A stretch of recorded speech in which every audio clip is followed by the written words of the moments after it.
أشهر مباركة وفقد موجع.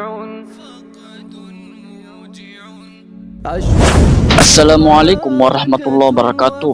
Video kali ini saya akan membahas alur cerita film pertama saya yang berjudul Sang Pencerah, yang merupakan sebuah film drama tahun 2010 yang disutradarai oleh Hanung Bramantyo berdasarkan kisah nyata tentang pendiri Muhammadiyah Kiai Ahmad Dahlan. Film ini dibintangi oleh Lukman Sardi sebagai Ahmad Dahlan, Ihsan Idol sebagai Ahmad Dahlan muda. Tahun 1868, Kauman merupakan kampung Islam terbesar di Yogyakarta dengan masjid besar sebagai pusat kegiatan agama, dipimpin seorang penghulu, Kamaluddin Ingrat. Saat itu, Islam terpengaruh ajaran Siti Jenar yang meletakkan raja sebagai perwujudan Tuhan. Masyarakat meyakini titihan raja adalah sabda Tuhan. Syariat Islam bergeser ke arah tahayul atau mistik. Sementara itu, kemiskinan dan kebodohan merajalela akibat politik tanam paksa pemerintah Belanda. Agama tidak bisa membatasi keadaan terlalu sibuk dengan tahayul yang bertentangan dengan Al-Quran dan Sunnah Rasul Muhammad SAW. Sang Pencerah merupakan film yang mengangkat kisah dari tokoh besar Kiai Ahmad Dahlan yang hidup di tahun 1800-an. Sang Pencerah menceritakan seorang pemuda berusia 21 tahun bernama Darwis. Pemuda itu gelisah dengan lingkungannya yang melaksanakan syariat Islam yang melenceng ke arah sesat. Untuk mendalami ajaran agama Islam, Darwis pun pergi ke Mekah.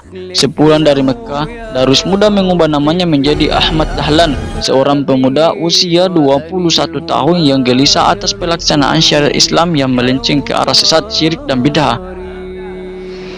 Dengan sebuah kompas, dia menunjukkan arah kiblat di masjid besar Kauman yang selama ini diyakini ke barat ternyata bukan menghadap ke Ka'bah di Mekah, melainkan ke Afrika. Usul itu kontan membuat para kiai termasuk penghulu masjid Agam Kauman, Kiai Penghulu Khalil Kamaluddin Ingrat meradan.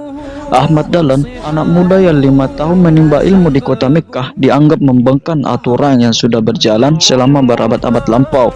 Walaupun usul perubahan arah kiblat ini ditolak, melalui seorangnya, Ahmad Dahlan mengawali pergerakan dengan mengubah arah kiblat yang salah. Ahmad Dahlan dianggap mengajarkan aliran sesat, menghasut dan merusak kewibawaan keraton dan masjid besar. Bukan sekali ini, Ahmad Dahlan membuat para kiai naik darah. Dalam khotbah pertamanya sebagai khotib, dia menyindir kebiasaan penduduk di kampungnya, Kampung Kauman, Yogyakarta. Dalam berdoa, itu cuma ikhlas dan sabar yang dibutuhkan, tak perlu kiai, ketib, apalagi sesajen. Katanya, walhasil Dahlan dimusuhi.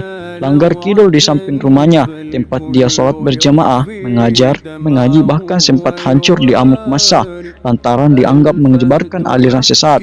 Cobaan Ahmad Dahlan dalam pergerakannya meluruskan syariat Islam pun tidak hanya sampai di situ. Dirinya dituduh sebagai kiai kejawen hanya karena dekat dengan lingkungan cendekiawan Jawa di Budi Utomo. Bahkan dirinya disebut dengan kafir. Dahlan yang piawai bermain biola dianggap kontroversial. Ahmad Dahlan juga dituduh sebagai kiai kafir karena membuka sekolah yang menempatkan muridnya duduk di kursi seperti sekolah modern Belanda, serta mengajar agama Islam di Quick School atau sekolah para bangsawan di Jetis, Yogyakarta. Ahmad Dahlan juga dituduh sebagai kiai kejawen hanya karena dekat dengan lingkungan cendekiawan priai Jawa di Budi Utomo.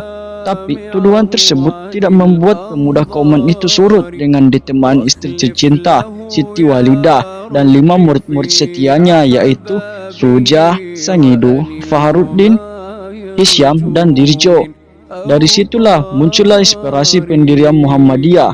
Maka lahirlah Muhammadiyah pada tanggal 18 November 1912 sebagai persyarikatan non-politik berbasis perjuangan melalui pendidikan dan kesehatan. Muhammadiyah terus berkembang secara kuantitatif.